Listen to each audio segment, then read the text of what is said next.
This is the Status Report episode where the men get real about their role in society, why black women have surpassed them professionally, and how that dynamic affects our romantic relationships. Usually with black women, you don't have to deal with that no more. You know, everybody's independent. Right. Everybody got their own. You know, you can't be like, yo, so you're independent, let's go Dutch, or you independent, you treating me this first date. You have to ask yourself the question, like, what does she need you for? Like, it feels like men are just an accessory. Do black women have to date down to find a black man? I don't think necessarily black women have to date down to find a man. I think what happens is that because of socioeconomic conditions, you get to a place where you find more black women going to college and getting postgraduate degrees, which means by the time they enter the workforce, you know, they're earning at a higher rate than, say, the man who didn't. And I think what happens is, too, you know, it's just space and opportunity. Like, where would she go to meet, you know, someone who's in the non-collegiate setting? You know, the club, like, you know what I'm saying? And so, like, the odds are limited. So I think what happens is that, you know, black women probably do have to date up or try to find somebody, you know.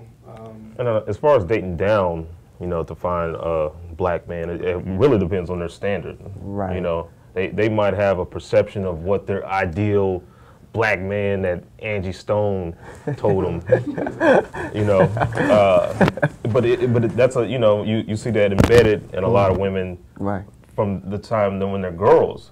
So by the time it becomes where they're of age to start dating and start looking for a potential lifetime mate, right, you know, their perception, you know, they might not want the guy at the post office, right, you know, who earns a decent living, has his vacation days, and you know, they might want the baller. right. Dating up, dating down, I don't even really necessarily like the term because it already it separates everybody. Yeah, it's almost condescending. It is very condescending. Why would I want to date a woman who thinks she's dating down to date me? Right, and the other thing too, I think that's lost in this is that a lot of men do feel emasculated. You know, they feel intimidated because it's like, you know, we have the same type of ideals, like I want to be the provider, the breadwinner, you know.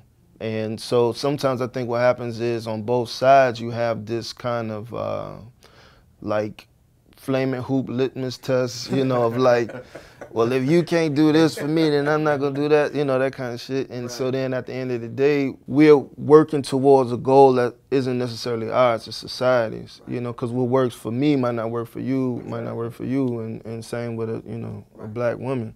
And I think at the end of the day, what needs to happen is people just do self-evaluation and just say, like, this is what I need personally. How important is a woman's status to your decision to date her? I mean, it can mean a multitude of things, you know. It could be her social status, you know. I mean, she could be busted, or she could have it going on, right? You know, and that's not even in terms of financial. That's just in terms of, you know, how she carries herself. You know, but as far as financial status, you know, usually with black women, you don't have to deal with that no more. You know, everybody's independent. Right. Everybody got their own.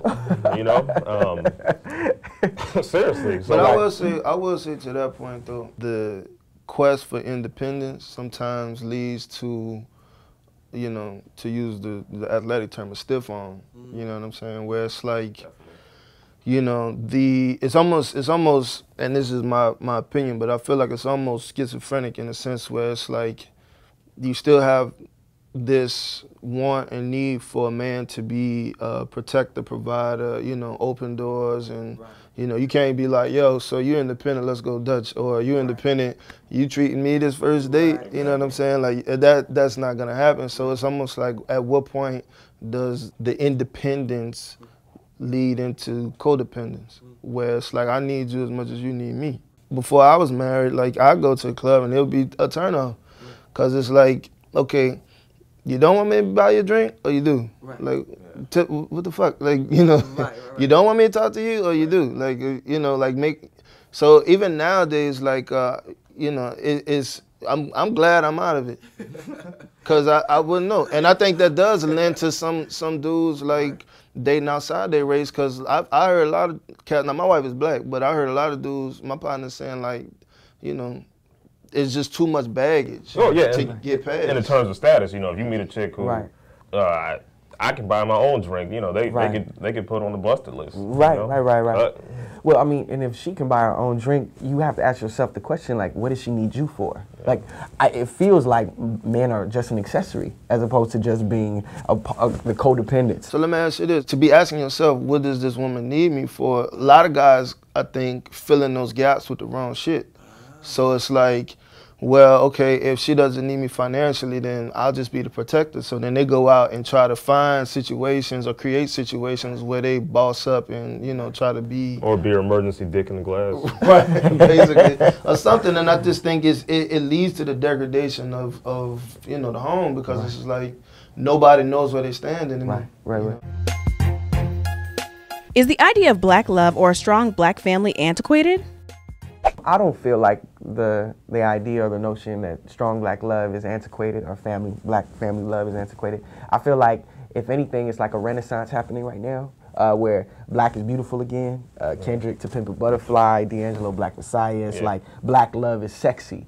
And I personally aspire to hold a woman in the same regard who has as deep of a melanin as I do.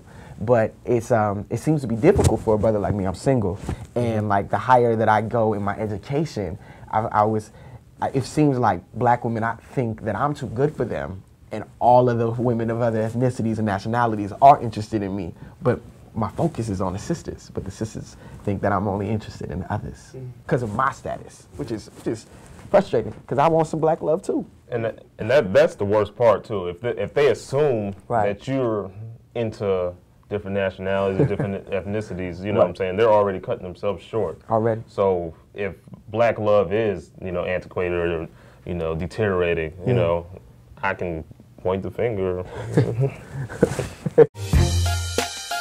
Is it hard for upwardly mobile men to find quality women?